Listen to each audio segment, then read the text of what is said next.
I'm on the way back with Jason. He's filling his face with gummy bears. I am. We had a good day at the fairs again. We went Monroe's best jogged. I don't know what the track record is at that place. They never even mentioned track a 2-year-old and 3-year-old track records. I think it's just trot pace. No, they had 2-year-old records because somebody was asking me coming off, and they said, I don't know. Nobody said a word to me about track records, but I don't know how fast a 2-year-old go around that track. But Mama Knows Best was smoking around there today. Very, very good mile for her, 2-1. Spend that money. I kind of drove her like a little girl. If I had just at least thrown caution a little more to the wind and left out with her, I get away in the 2-hole and I think I win. At worst, I'm second. Instead, I end up first over down the backstretch, rocky in the last turn, and a decent third. Just a game of inches. If I had just rolled the dice going into the first turn, I'm certain I'm a winner. Compass Rose DC. There was a gentleman beside me. Looked like, I thought he might have been a vampire. He might look like he was 200, but it was sunny out. He couldn't have been a vampire. I think he was just an elderly gentleman. And it looked like the horse near fell down coming out of the gate. A trotter, which is rare. Usually trotters will roll off fairly gracefully. Coming out of the gate, the one horse was the favorite, I thought, as far as the horses. That's the horse that won the last fair, raced against Globetrotting, the horse on the rail, who made a break. And I'm like, oh, this is good, this is sweet. All I got to do is keep her trotting. A couple of them bust out of there, and then Father Time sticks his toes in going into the first turn, hits Compass Rose's right front. She's still trotting. I'm going left. He hits me again on the right hind. Now she makes a break. And just for a little salt in the wounds, in case he didn't get me enough, he steps on my wheel going behind me and flattens my tire. So Compass Rose DC got interfered with on her right front and right hind leg. She's fine. She didn't, no blood or anything. And then the gentleman chops my tire off, just to insult to injury. Chops my tire off, and Compass Rose. So now I'm thinking to myself, okay, whatever. It is what it is. Get her back trotting. Tire's flat. I go to move her coming to the half. As I catch up, it looks to me now, I don't know the horse is that good. I know the horse on the front of Evita's a pretty good horse. I think it was Evita, wasn't it? Was that her? Anyway, the horse on the front I thought was a decent horse. I get her moving. Out comes the kid, the Justin Irvine comes out in front of me. And he doesn't go anywhere. Now I got to come 3 wide down the backstretch with a flat tire after a break. And she's closing in again at the wire. My God, she raced good.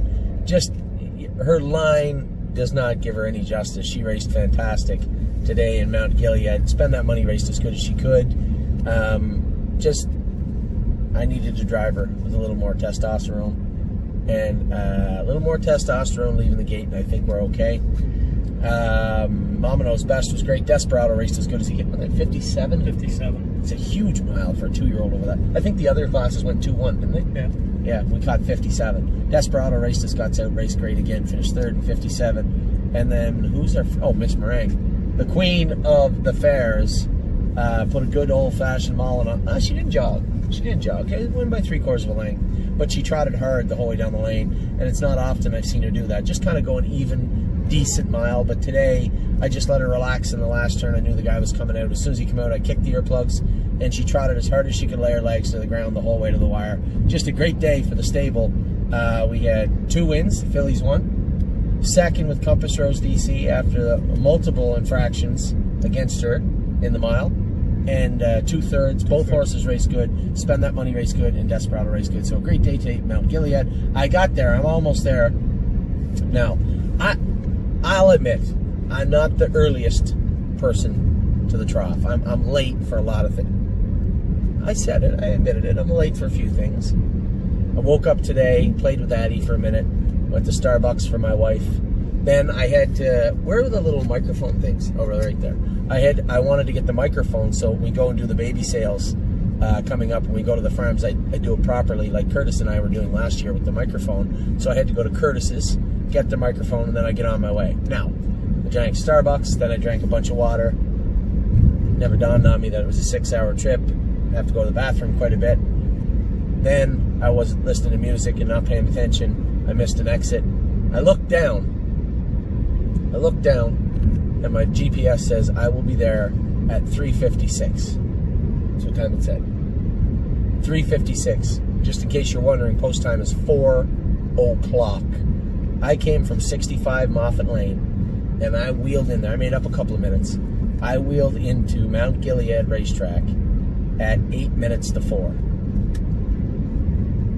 8 minutes to 4. Just before I pull in, Ron Steck calls me. Can you drive my 5 horses? Yep, I'll drive your 5. So now I'm driving at Mount Gilead all day in the heat after driving all day. 10 horses. Rung up on the board. What do you get? 4 wins, 2 seconds, 4 thirds. I personally had a good day also with Ron Steck's horses and our horses. A great day for both our birds. So Jason drove today. Jason drove today and finished 5th in the last. You want to give a little rundown of how that race went, Jason? Not really. It wasn't very exciting. No, it wasn't exciting. No. It's not much of a breakdown. Okay. So we all had a good day so far. We're rushing back now. I got a turn in 7.6 miles.